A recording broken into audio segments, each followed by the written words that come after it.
Well, hello from my neighborhood in Toronto. I'm really excited to report that it's sunny out, and I feel like we're finally moving towards some hope.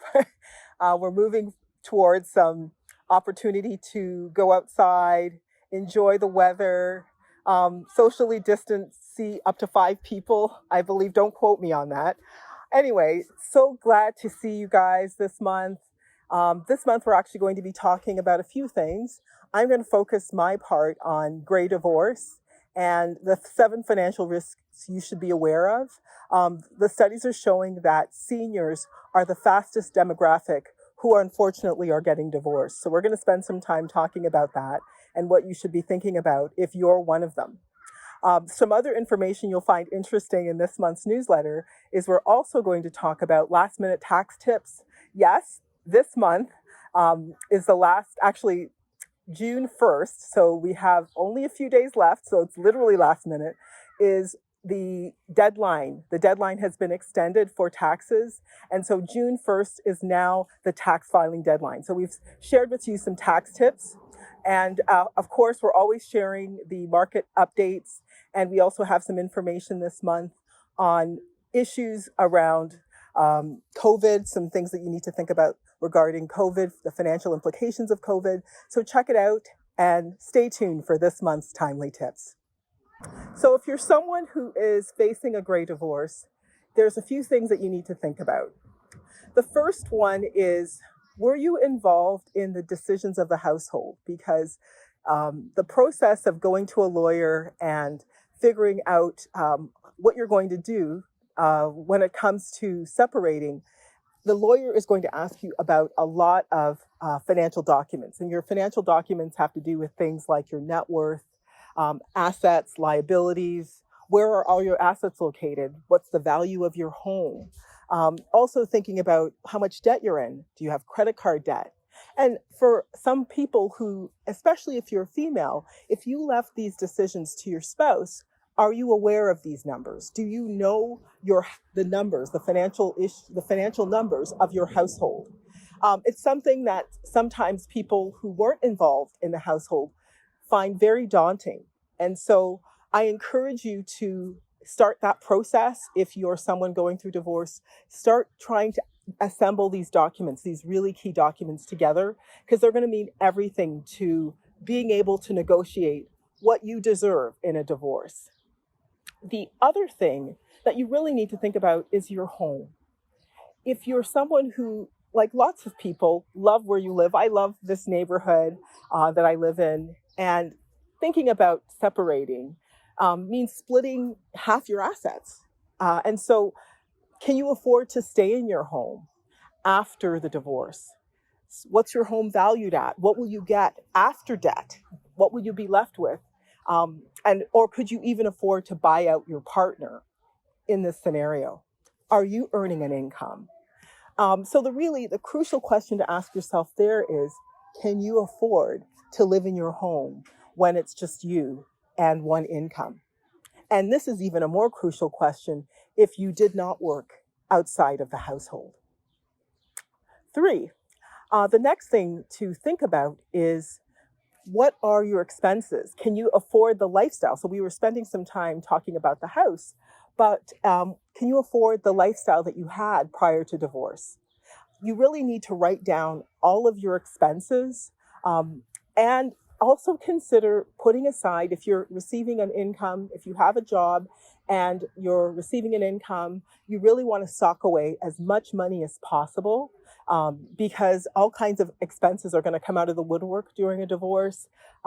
If there are any issues happening in your current household, and you are paying a portion of the bills, and the rest of the bills that were being paid by your soon-to-be former partner stops. So if that income stops because you're having some disputes, how will you continue to pay the bills?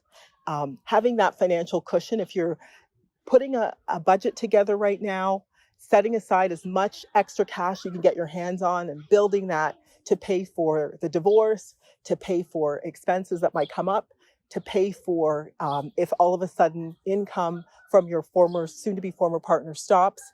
that you can continue on in the household until the divorce is finalized. These are some really crucial things to think about.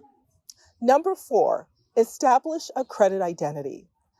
A credit identity is the financial institution's way of getting to know you from a repayer's perspective. How often are you going to repay money they loan you? That's basically what the credit identity tells them. Are you a reliable payer or a not so reliable payer? And so establishing one, you can do this by setting up a credit profile with companies like Borrow Well or Credit Karma. You can get a free online report and learn exactly what your credit score is. Keep in mind, a higher score is always better than a lower score. At least 650 to be sure. So at least 650, that's the minimum that you can have for the bank to even look at you and loan you money. So establish a credit identity sooner than later. Number 5, taxes, the T word, I call it. Taxes just really means how tax efficient is the funds that you're going to receive in a divorce. For example, non-registered investments, if they have to be sold and there was something called a capital gain, will you receive less money, and will that money translate to less money in your pocket because of the tax implications? So non-registered money with very little taxes is going to be more money in your pocket. An investment that has more taxes to pay on the settlement is going to mean less money in your pocket. So a really important question to ask your lawyer as you're negotiating your settlement is, how much taxes will I have to pay? And how tax efficient is the investment I'm receiving on settlement of my divorce? Number 6, will the divorce affect my ability to retire comfortably? A very crucial question, because more and more as seniors, especially seniors on the cusp of retirement. So let's say you're retiring at 60 and let's say you plan to retire at 65 and you're 60 and you're looking at divorcing. The implications of a divorce are going to likely have more of an impact on your ability to retire. And so really crucial to do the math with a trusted financial professional to see, will my divorce affect my ability to retire? The stats do say that for seniors, someone approaching retirement with a less number of years to save, there is a risk of not being able to retire as you had planned, just because you have less number of years to save, especially if you didn't have a plan to begin with. Finally, and not least of which, women tend to be more affected and more impacted by a divorce.